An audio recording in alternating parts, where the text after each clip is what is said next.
Before I get started, I wanted to give whoever's listening a little bit of insight on what this podcast is about. Almost everyone has gone through a breakup of some sort, whether that be a breakup with an ex-partner or an ex-friend.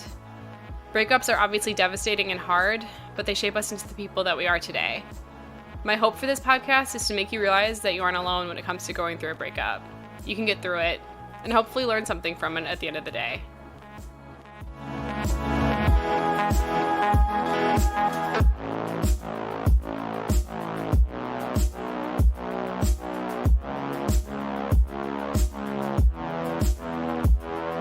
This is Obliterate Podcast. I'm your host, Christine Nikolic.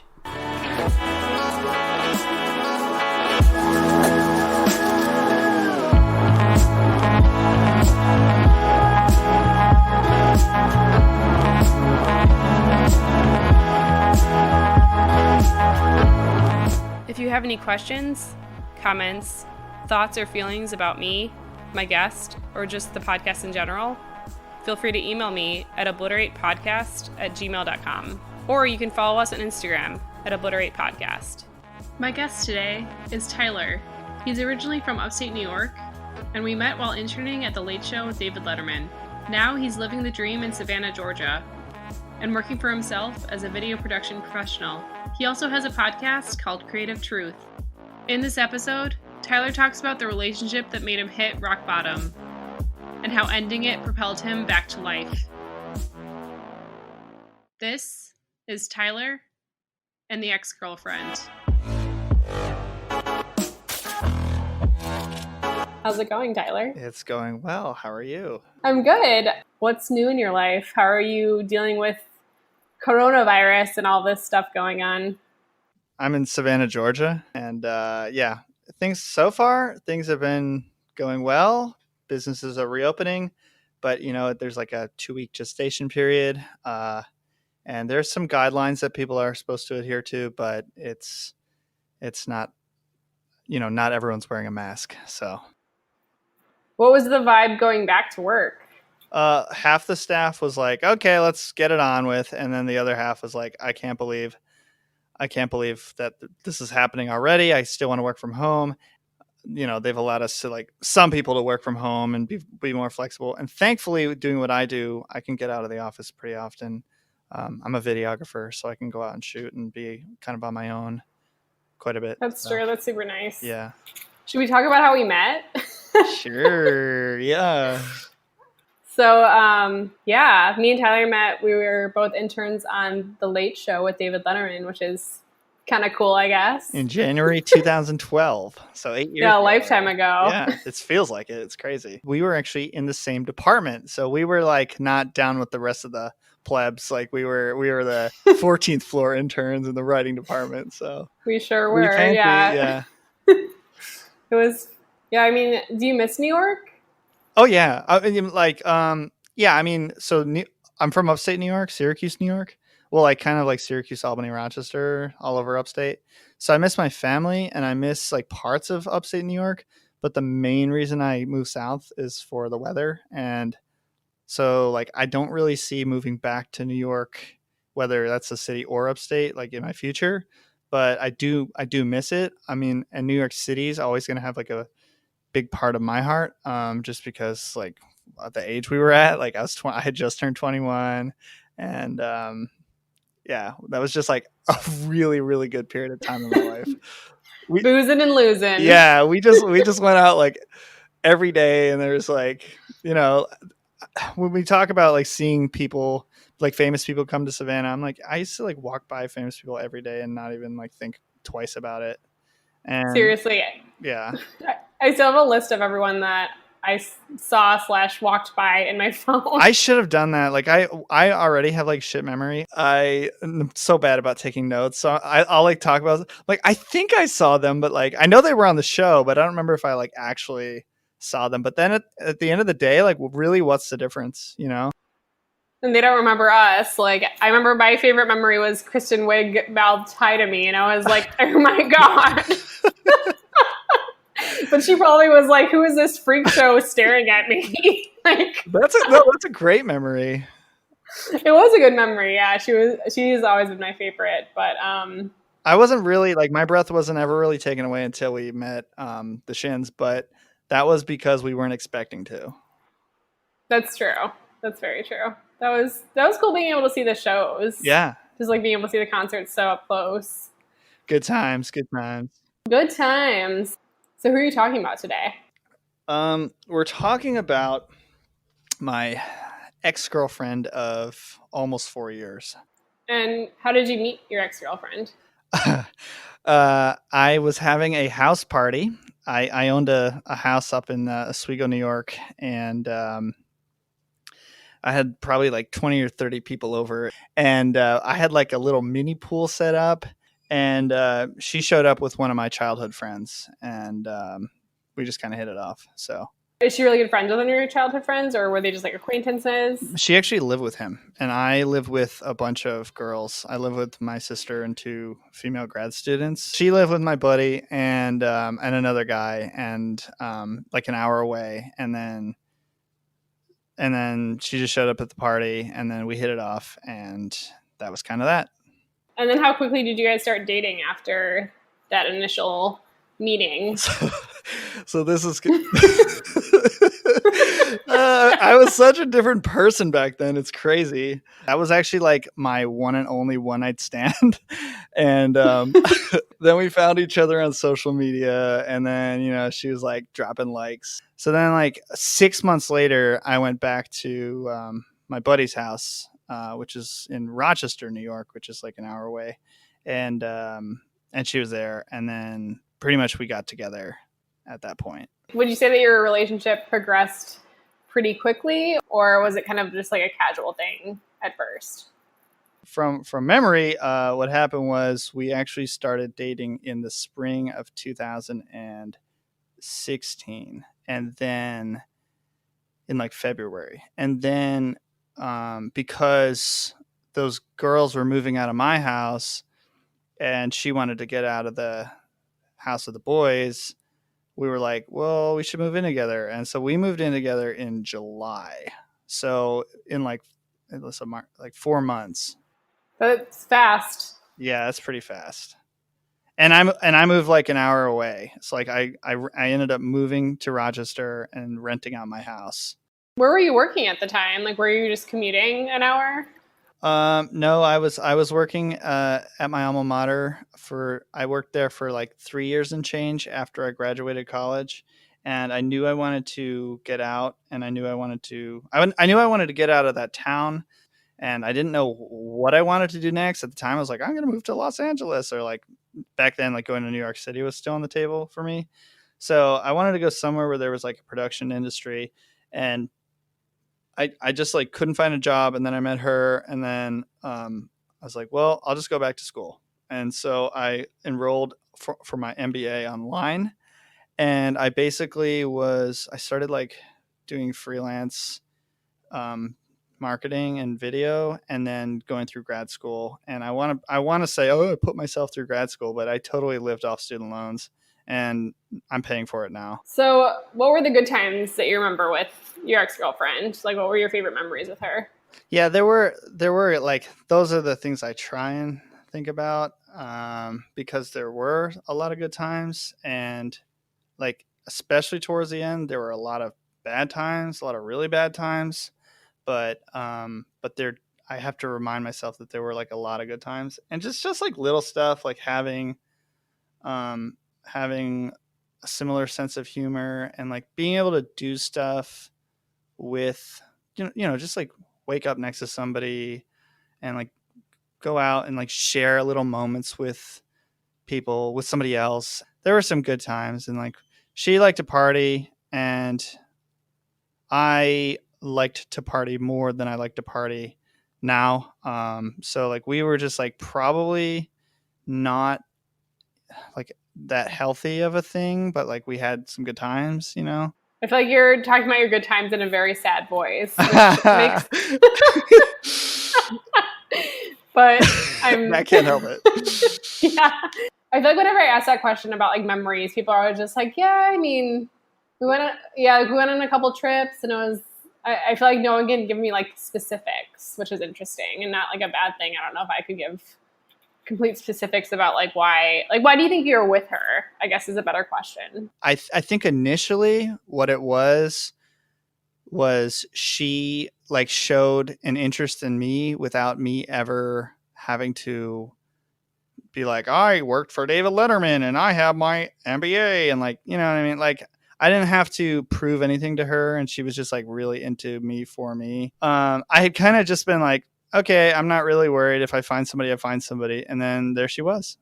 So it kind of just like happened naturally. And I understand the like appeal of that and the appeal of not having to like chase someone and just knowing that they like you / love you unconditionally. I think that is very attractive quality in someone. So I understand why that made you stay with her for as long as you did. So why did your relationship end? Well, let's backtrack. When did you guys move to Savannah? Can you give that story, like how that all transpired? Yeah. Well, so I've really had like 3 serious relationships, and all 3 of them we've dated for like a year, and then we broke up, and then we got back together, and then we broke up again. And I'm now that it's happened enough times, I'm like, okay, this is a thing. This is something I have to try and understand. And I'd like to think it's not because I'm just an idiot, and it's more that I try and see like the best in people. But anyway, we dated for a while, and then I was like, I kind of gave myself an ultimatum. I'm either gonna marry her or break up with her by like the following fall. And like my whole thing is I want to be 100% sure that I want to be with the person I want to be with for the rest of my life. Because I don't know, maybe that's like old fashioned, but that's where my mind is at. So I was like, okay, I want to be with her. I ended up being like, okay, we're gonna get married. And then like I asked her dad if I could propose to her, and he said, yeah. Oh, wow. Yeah. And they were like all excited, and I was all excited.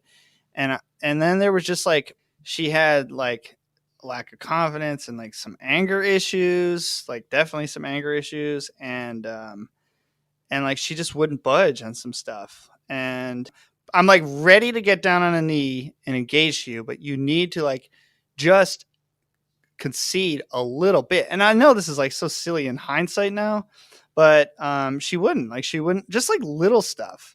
When were you thinking about proposing? Like, was this before you moved to Savannah? Yeah, this is like a year and a half before we moved to Savannah. But then I was like, okay, well, and then we went out to dinner and we got in a big fight, and she was just like giving me the cold shoulder, and we sat there in silence for like an hour, and I was like, okay, I can't do this for the rest of my life.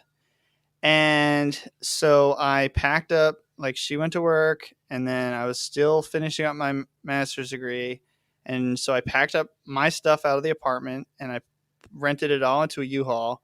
And I hurt my back doing that, which is like another layer to the story, which we talked about one other time. But like, I packed everything up myself, and then I drove to her work, and I was like, I'm not going to be a boy about this. I'm going to be a man. I'm going to like break up to her face. And so I didn't like call her or leave her voicemail or just like be gone. So I was like, I really wanted to make things work. I'm sorry. Like, but you're like too angry, and like you won't negotiate with me at all, even on little stuff. And I'm more like big picture, focus on the future, long run type guy. And she wouldn't just like work with me on the big picture stuff. So I ended up moving out on her. I moved back in with my parents. And then like a month later, she's like, well, I want to talk. I want to get to dinner. And I was like, my brain was like, no, we broke up. We're done. Because I'd already done this twice before with 2 other girlfriends. And then she's like, I've been meditating. And like, the thing is, I moved out on her, and like, she was pissed and her family was pissed. And then what did she do? She apologized to me. And I'm like, thank you. Like, that is all I wanted, is like, because I never felt like I did anything wrong. And still, like, to this day, I mean, the thing is, like, I know I never meant to do anything wrong. Like, there's a lot of things I do differently, and I don't ever want to put myself in that situation. And like, the other thing, I was like trying to be conscious of her like goals, because she said like, I want to have kids young. And so I was like, okay, I'm not going to waste her time. I'm going to like either be with her or I'm not. We got back together, and then we were like, I was finishing up grad school, and then like now we're back together for like 4 months, and we're like, we should move to Savannah because that was like always my plan. Oh my God. Yeah. So what was so bad that made you move out? Like, I feel like what made you so mad? Because that's a big deal to just move out and leave someone for like something must have happened. I feel like you didn't talk about what happened. I knew I wanted to leave New York. I knew I wanted to go somewhere warm. And then one thing we talked about a lot was like she was like, if I ever got pregnant, it wouldn't be that big of a deal. And and like if we found out the kid had like Down syndrome or something, I'd want an abortion. And I was like, all right, I don't care if other people have abortions, but like I don't want to have one. And like, and I know it's like her choice, but it's also like our choice kind of thing. And it's not a political thing. It's just like a me personally. Like I don't know. Like that just wouldn't sit right with me. So that was like one fundamental thing. And then there's also like I think I'm religious. Like I'm a person of faith, but not like I don't want to be like categorized or lumped into any like, oh, he's like a conservative Christian guy or anything like that. That's not it. But like I was raised like in a church and not even going to church a lot, you know, just like enough to know like the basics of like treat others like you would want to be treated. Like we'd be in a car and there'd be like, she was like an aggressive driver and she'd like getting mad at people. It's like, that doesn't help anything. Or like if a server was slow, she'd get all mad at them and yell at them. Oh my God. Yeah. And yeah, I would not be able to date someone that's rude to service industry. And I'm like, when you're having bad service, be like extra nice to that person because probably, and most of the time they're having a bad day and like they've probably have like a dick boss or they've been dealing with shitty customers all day long. And so like when you come along and you smile and you're like, hey, how are you today? People, even if they have like RBF on, they're like, I do this every single day. People like flip and they're like, I'm great. It's like, thank you for asking. And what I realize in hindsight now is like I shifted away from my core values towards somebody who had very different core values than I did in what I consider to be not a good way. And she shifted towards my core values. So we did become like each other. Like we were really trying, both of us, to make it work.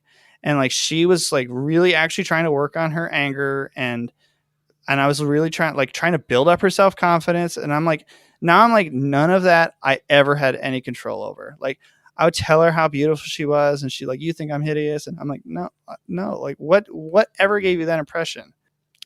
Oh man, it was really hard. And I'm just like, I felt like I was fighting for everything. And the thing is like, again, I don't care about the little details. Like I don't care what we go out to eat. I'm not picky. Like the little stuff doesn't matter. Like I want to have a wife and like kids and like a house that we can fix up and like some rental properties that I can go and fix up and manage and rent out. And then like, I want to be able to work for myself and I want to be able to see and spend time with my family. And like, that's not that crazy of like then I could die. You know what I mean? It's like, it's not like, I don't want to be David Letterman. I don't want to be rich. I don't want to be famous. I don't want any of that. Like what I want is really simple. And I just couldn't like see a future with her, like where I wasn't having to constantly walk on eggshells and like, and I want to say like, it was like, I don't want to say it was, she wasn't religious and I was, because that's like boils it down too much. It's just like basic fundamental beliefs and values that I was brought up with. And like, I mean, I think core values are like something that you can't really ever change. I think so too. In relationships, you can change a lot of things and you can like compromise, but I think core values are very like rooted into you. I think it's a hard thing to change. And if you find someone that has like opposite values as you, it's going to be hard to have a lasting relationship with them. Definitely. Like And my brain knows that, but my heart will like really wanted to just fix. I like fixing houses. I think I liked the idea of trying to fix her. I think a lot of people go through that, and that's why divorce is such a thing, is people don't talk about their values because they like the person they're with, but then later on they realize, oh, I do want kids and you don't? Shit. Like, I don't know. Like, we had a lot in common, but just like not the really important stuff to me. So why did you get back with her then? So we got back together because she like told me all the things that weren't working, she was working on, and like she'd be willing to work with me. And then it was like, okay, things are better, like it's going well, you know, like really good makeup sex. And you're like, okay, I believe every word you said. Yes, yes. So then like slowly I started like moving stuff back in, and it's like, let's take it slow. Oh God. It's so crazy. So we got back together, and then I was like, okay, well, I finished grad school. I need to get the heck out of New York. So we're like, we're going to go visit Georgia. And the idea was like, we would go as far south possible without me turning into Florida man. So yeah, we visited Georgia. I don't know if y'all have ever been to Savannah, but this city is beautiful. Kind of like once we had signed the lease down here and like made the commitment, then like our relationship started going south again. As soon as you guys signed the lease, it started going bad again? Not like as soon, but like it really escalated towards a time when it was time to leave her job. And part of it was like I was going to move south before her and like get everything set up and like have a job. And she's like, no, I don't want to live for 3 months without you. You need to stay here and find another job until I can leave my job in June. I'm like, okay, well then I'll just find another job. So I literally found another salary job, and I feel guilty about this too, because I was like, yeah, I'm going to help you really grow your business. And then like I was with my boss, who's a great guy, and he's like really doing well for like 3.5 months. And I was like, I here's my 2-week notice. I'm moving to Savannah, Georgia. I'm really sorry that this had to happen. And it's just like I'm making decisions that I know are bad decisions. I felt like I was outside of my own body and sitting back in my life and watching things happen. There's a lot of financial stuff tied up in this too.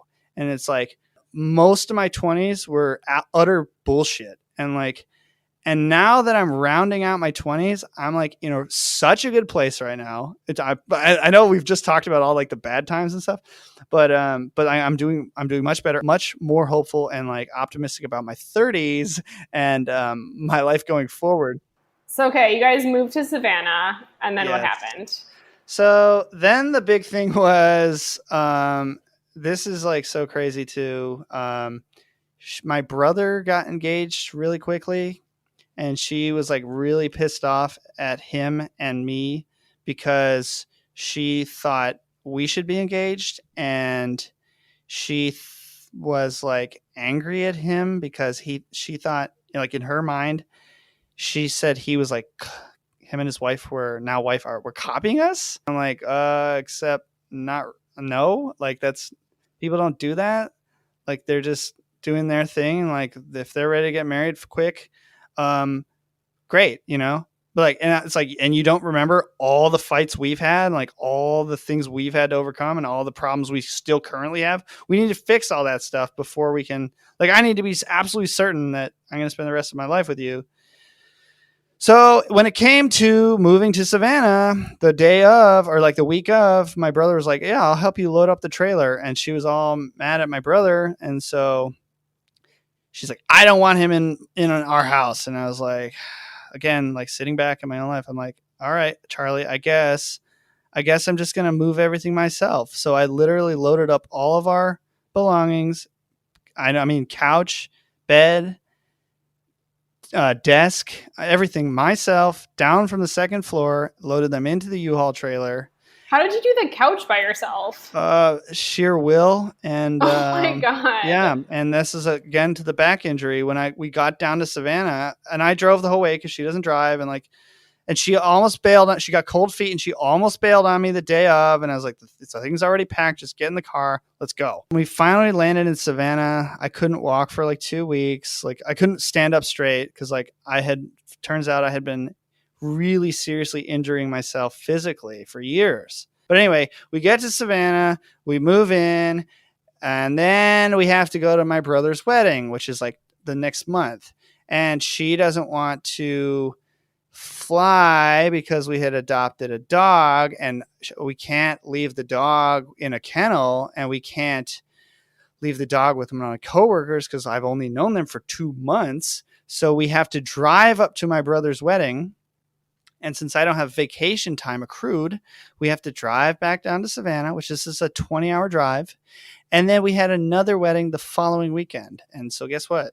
I got back in the car and I drove another 20 hours up. She got drunk with all her friends, and then we hopped in the car and drove another 20 hours back home. Oh my God, that sounds horrendous. And these are all little moments. And so like I would basically like do the things, sacrifice the things like my long-term vision for our life and my own life for the short-term gratification of like, we can't, like there was no negotiation. It's just like, she just wasn't used to being told no. And like, I'm the kind of guy, I'm just like, I want to make you happy. Now, again, now that it's all over with, I'm like, I was never going to be able to make her happy ever. But I tried and tried and tried and tried and tried. That gets us up to the summer of 2018. Then what happened was all the financial stuff fell apart. So I was in debt a lot from the house, everything else. They said, you can go. She doesn't want to live in a bad neighborhood, so we get an apartment on the island that's like $1,100 a month plus utilities plus her car payment. I wasn't allowed to bring my car, so we took hers, and I'm paying for everything. And then I was like, okay, I have my aunt had gifted me $8,000 as like an emergency fund that she had been saving for 20 years. I was like, that'll last us 3 months. You have to get a job in 3 months. That's no problem. Like you can do that. 3 months go by. Nothing. Now all of a sudden I'm like, okay, I have no emergency fund. So like you have to do something. So now I'm starting to work 2 jobs, like, or 3 jobs, basically my full-time job plus like another 20 to 30 hours a week on top of that, like doing websites and video and going back to the hustle of grad school.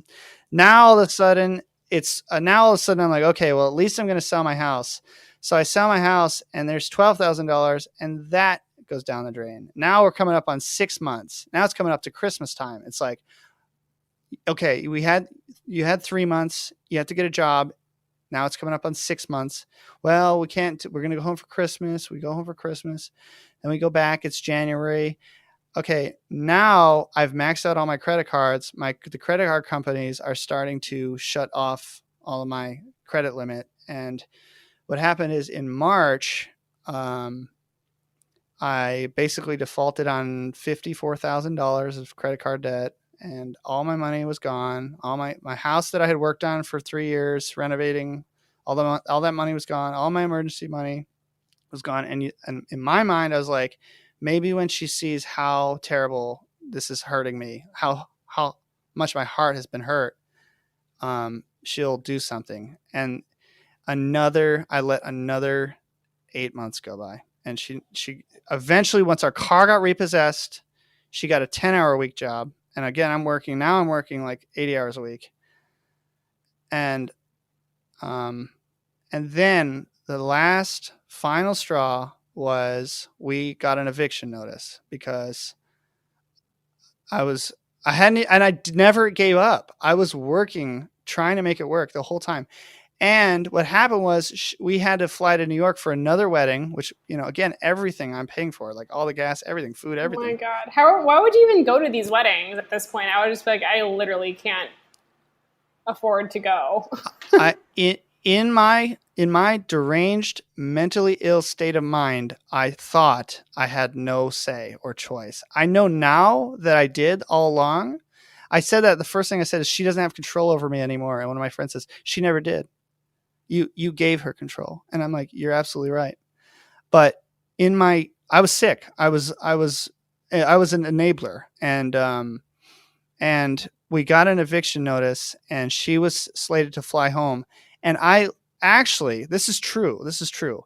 Everyone thinks that I planned to leave her.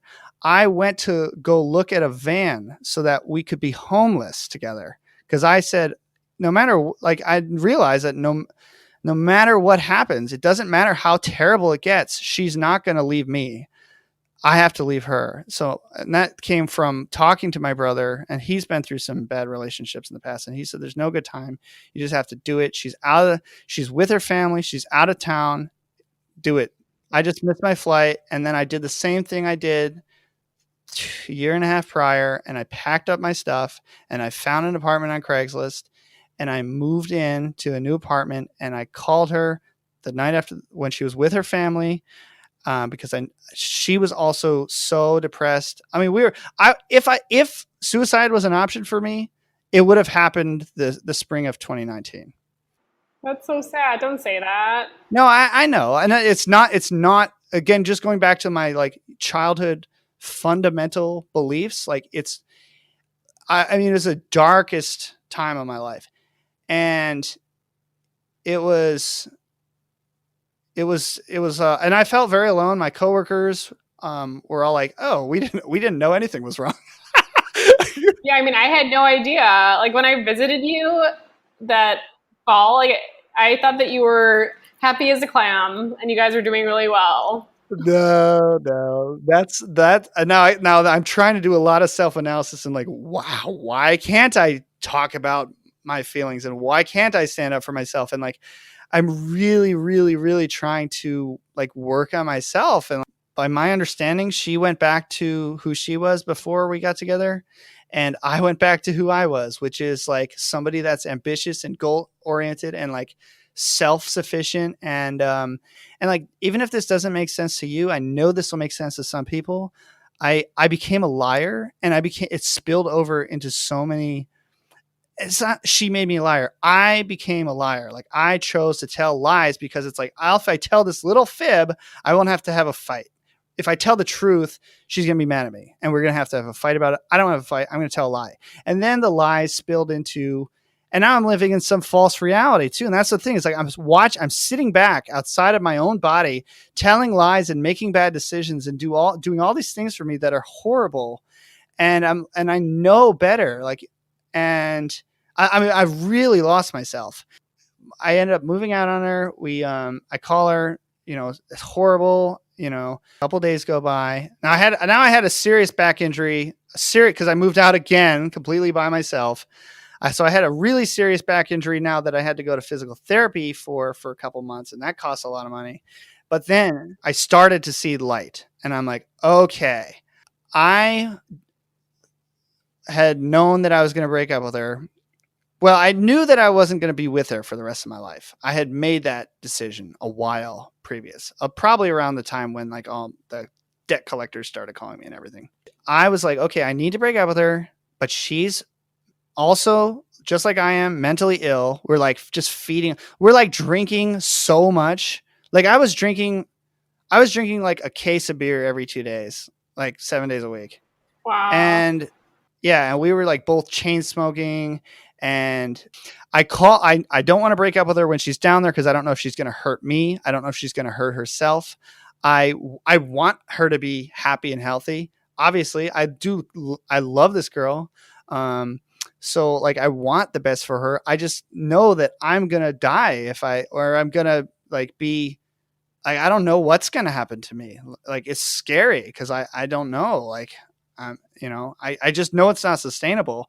So I'm like, okay, well, if I call her, if I wait till she's home, then I can call her and still be a man about this and not send her a note or whatever, or just like, and the thing is she was always home because she didn't work. So it's not, I couldn't move out on her when she was at work because she was literally, I didn't have a day to myself. I didn't have more than an hour to myself for over a year. And I have like I'm an extrovert, but I need like some time to just like recharge a little bit. So there was no time to like plan or anything. So I call her on the phone and I say, I've moved out.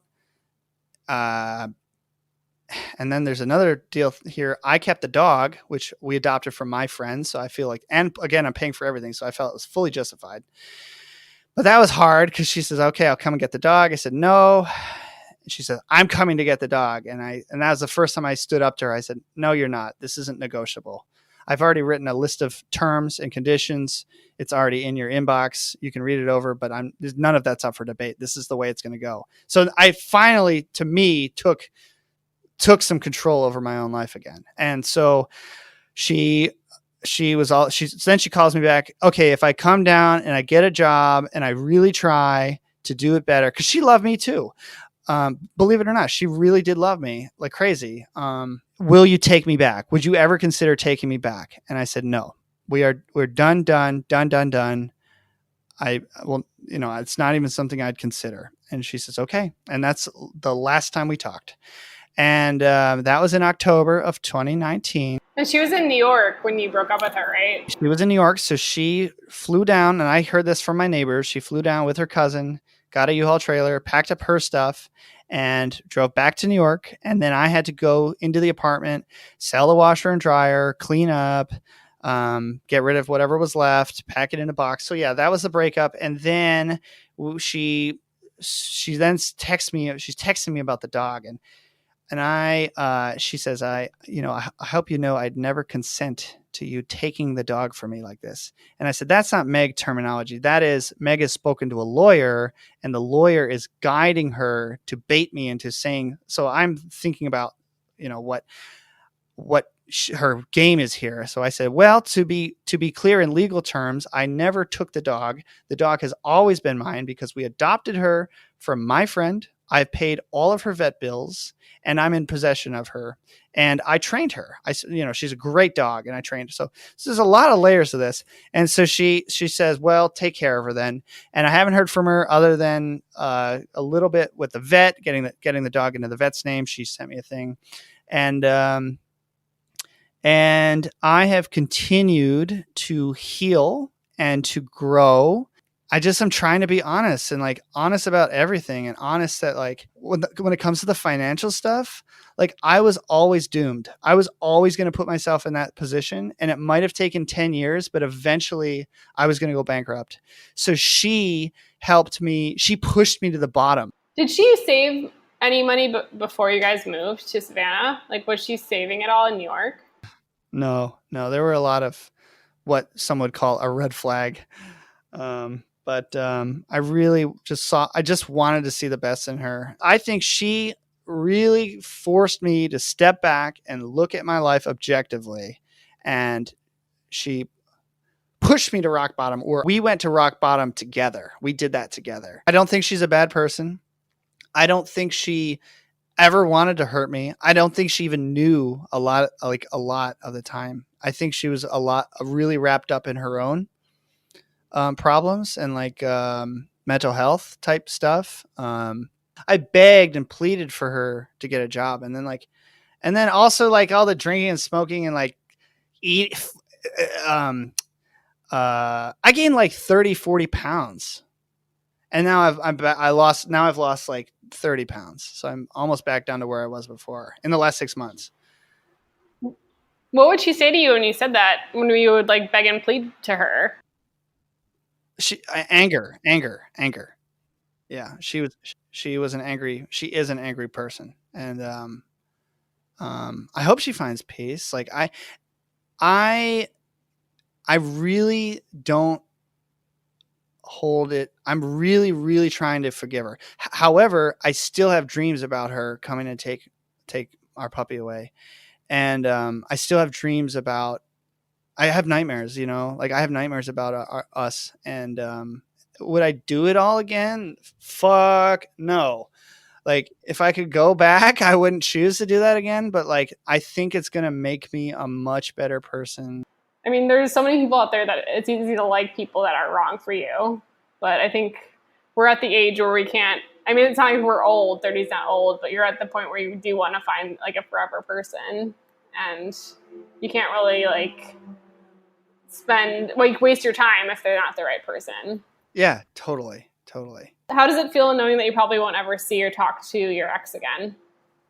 So that was one of the best parts of the split. My situation is that she grabbed her stuff and she went back to New York, and so it's super unlikely I'll ever see her again. The only thing is we still have that mutual friend in common that initially introduced us.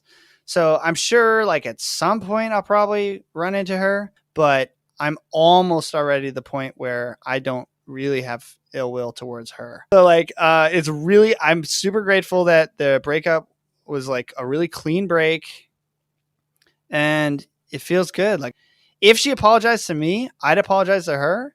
I don't need any sort of closure. Do you have any advice for people who are in a similar situation as you? So much. I'll tell you what I'm going to avoid in the future, and what if you're in a similar situation, what you should avoid and what you should and shouldn't do.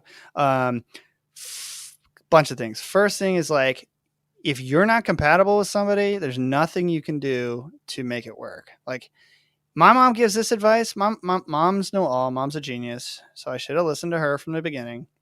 But she always said, if the relationship is difficult in the beginning, life only gets more difficult. So your relationship's only going to get more difficult. So if it's hard to stay together when you're first getting together, it's only going to get harder. And like chances are it's not going to work. So everything should be really easy in the beginning, and stuff should just work. And like there shouldn't be a ton of debate about like the little stuff. And that's absolutely true. It's proven to be true in my relationship. The next thing is like, it's like knowing who you are. So I'm really trying to live my truth, which is like the cliche saying again, but know who you are. And then like, you don't have to, then you can like have statements that are grounded and like true. I feel like some of my friends are starting to solidify into who they are. And I'm still like, not there yet. Like I'm doing a lot of self discovery currently. Then the other thing is like, there's no good time to break up. Things actually only get worse, and you're enabling that person. If you're like, you could say, oh, you're wasting their time, but like you're actually enabling whatever's not working by like taking little baby steps in their direction. Like, it was such good advice to just like rip the Band-Aid off. Your heart is going to hurt. And I was like literally throwing up. Like both, I hate hurting people. You know, it's like some of the worst things I've had to go through. So it's really hard to break up with somebody you've known, and like you're giving up your future and your life when you're staying with somebody that's not right for you. And you should get out the second you know. And like, it's not going to be fun. It's not going to be pretty. It's going to hurt. It's going to hurt deep, and it's going to take time. And like, I'm recovering still, but like, I'm definitely feel, much better than I did, because I know at least I'm moving in the right direction. And so, yeah, like just rip the Band-Aid off.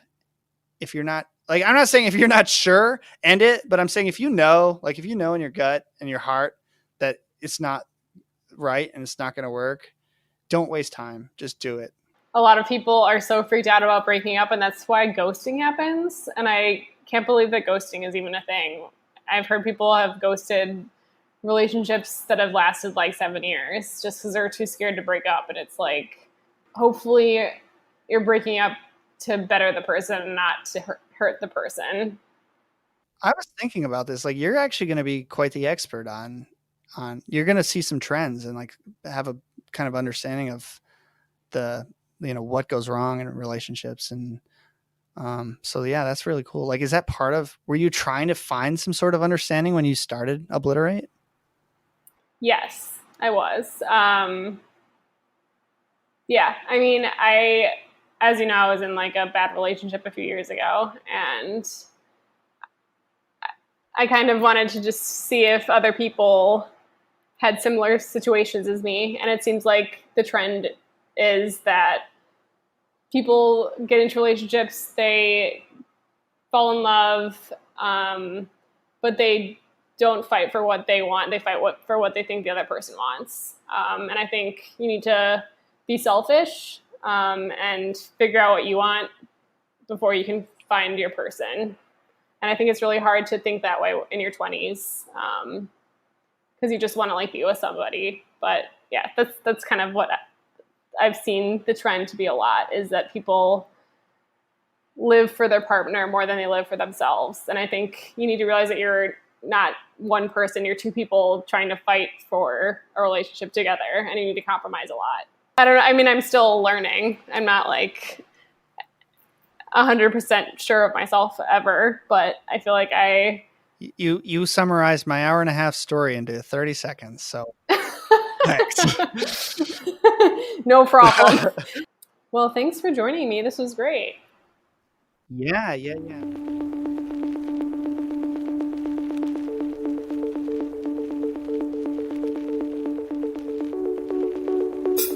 I think the main takeaway I'd like everyone to have from this episode with Tyler is to remind yourself that your core values matter.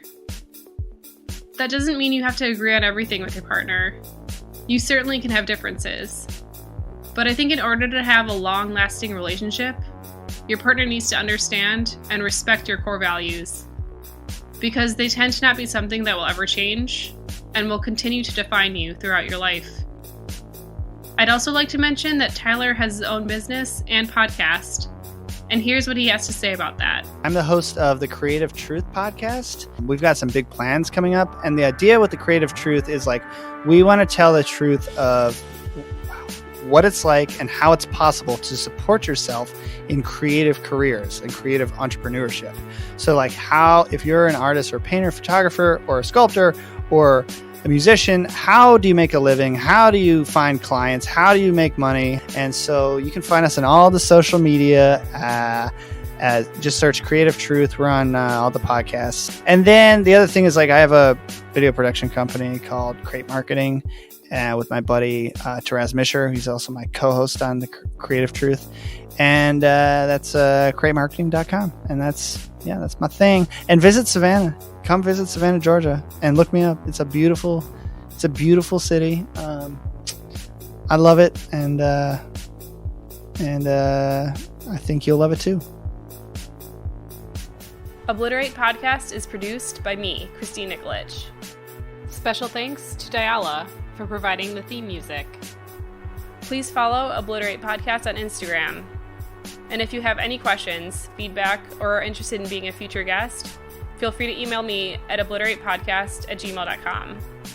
Please like, subscribe, comment, and share this podcast with your friends and family. And thanks so much for listening. My name's Christine Nikolic, and this is Obliterate Podcast.